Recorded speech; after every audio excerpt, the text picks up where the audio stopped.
Today, Dana White released 4 new fights, including Tommy Aspinall defending the heavyweight championship of the world against Ciryl Gane. Also, what about Robert the Reaper Whittaker making his return into the octagon against Reinier the Ritter? And Petr Yan making his return in the octagon against Marcus McGee. And Tabitha Ricci making her return to the octagon. Kind of weird. All of this and more on today's episode of Matter of Fact MMA. What's up? What's happening? Let's go.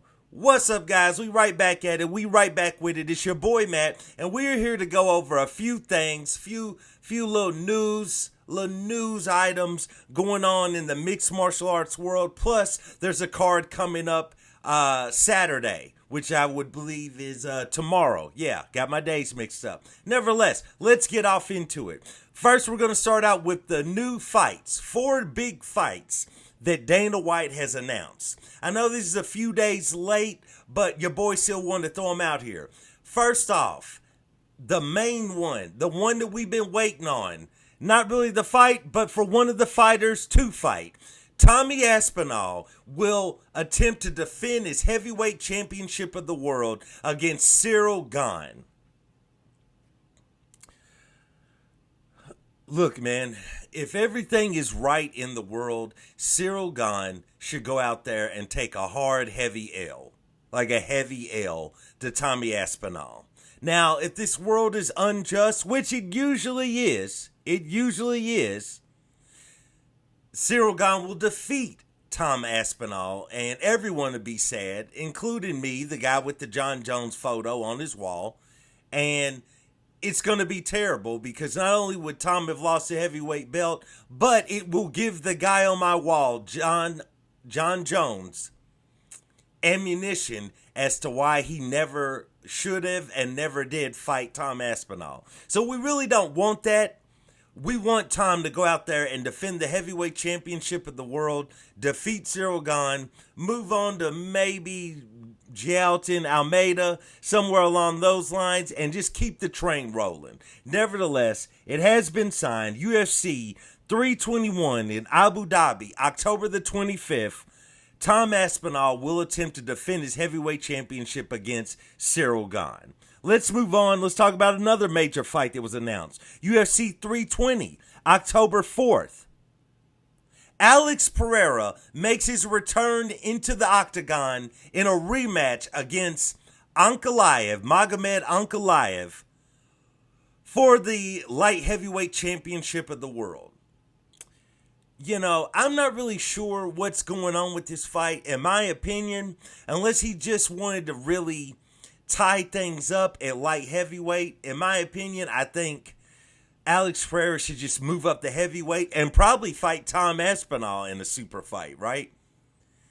I mean, you know, of course, Pereira hasn't been proven at heavyweight and this and that and the third, but there ain't really nobody for Tom to fight up there yet because the UFC hasn't really done a good job at all of building up somebody new to fight for the heavyweight championship. You know what I'm saying? We still got a lot of taxi cab drivers, a lot of Uber drivers, you know what I'm saying? A lot of Lyft drivers on the weekends when they're not fighting. But nevertheless, bro, Alex Pereira's going to get a rematch against Ankalaev. I'm a huge Alex Pereira fan, but I can't really say I'm excited for this, but I'm not going to crap all over it either. It just doesn't really affect me. A major part of me feels like we're going to get the same result that we got in the first fight. But, you know, Alex Pereira is, if anything is proven about Alex Pereira, is he can definitely shock you, you know, when you least expect it and pull a win out, you know, put a rabbit out the hat and pull off a win. So we will see what happens. My take on this is if Alex Pereira wins or loses, I believe he's still going to heavyweight. And as long as he wins at heavyweight, he will fight Tom Aspinall for the heavyweight championship. If he beats Ankalaev, I think it will be his very next fight. Is he'll go right up to heavyweight and fight Tom Aspinall for the belt. I think if he loses to Ankalaev, he'll still go to heavyweight, but he'll at least get one win, maybe two, probably just one, and then he'll fight Tom for the belt. So we'll see how that will play out. Nevertheless, that's UFC 320, Ankalaev, Pereira 2. Let's move on. Dana White also announced UFC 320, same show, same card. Cory Sandhagen versus Rob Dvalishvili for the Bantamweight Championship of the world. This is a fight that I really want to see because I believe Cory Sandhagen deserves it. At the same time, I don't really want to see it. I'm not a huge Merab fan, but I give all praises, all respect to Merab.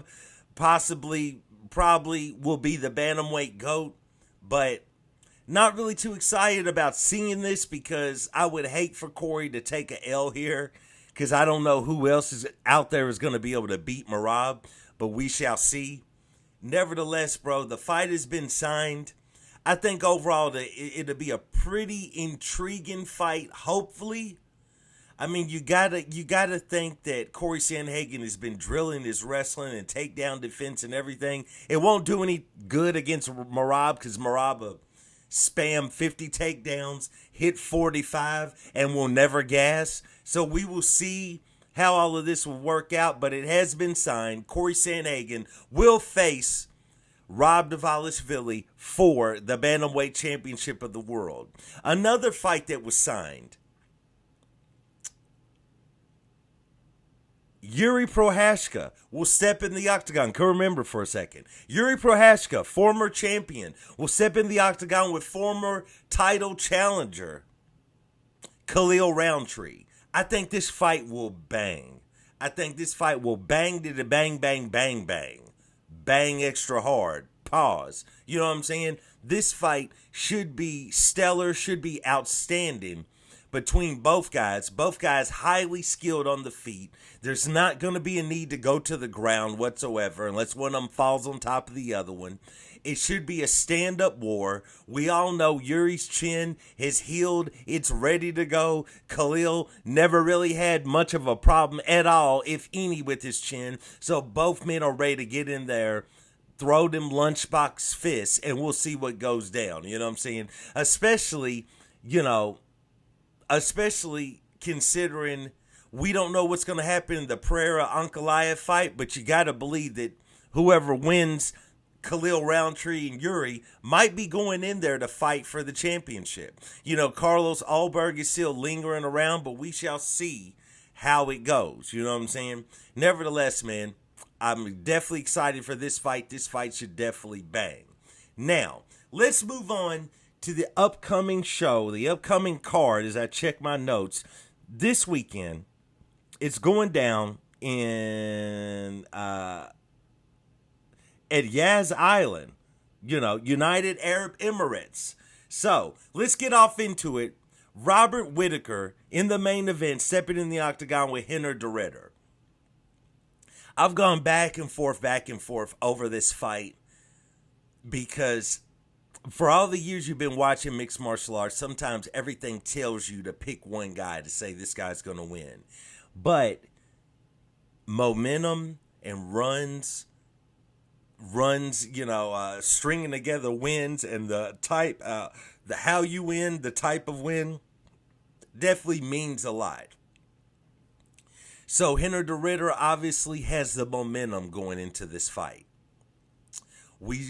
Robert Whittaker had a bad showing against Hamzat. Right before that, Robert Whittaker demolished an up-and-coming talent in his division. So this one is hard, very, very hard to call, because you have to wonder, what does Robert Whittaker have left? You know what I'm saying? Even though middleweight isn't like this huge queue of guys that you would think would be over Robert Whittaker, it's hard to just go out there and say that he's on his way to getting another shot at the title. and I'm sure he's made his money in the sport. He might not have made as much money as he wanted to, but I'm sure Robert Whittaker has made his money in the sport by now. So you got to wonder, what is really left for this dude to go out there and keep doing this? I mean, he just had his whole jaw cracked, or, 4 or 5 of his teeth cracked, shoved back up in his throat by Hamzat, you know what I'm saying? The wolf, you know what I'm saying? He got the man got bit on his jaw by the wolf, and it was rough, you know what I'm saying?